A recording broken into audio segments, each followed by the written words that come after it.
Hey everybody, it's me, Tim Kiska. I work for Herr Ford Collision South, and we are here to build a vehicle for UB.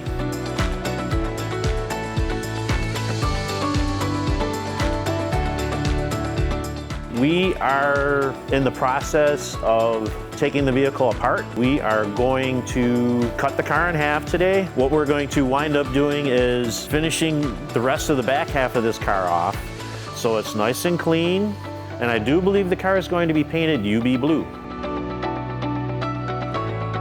I've been chosen to build vehicles in the past for other places. The first two that I have built were for Explore and More. This is excellent. I'd love to do it. Anything for the kids. It's always going to be for the kids for me.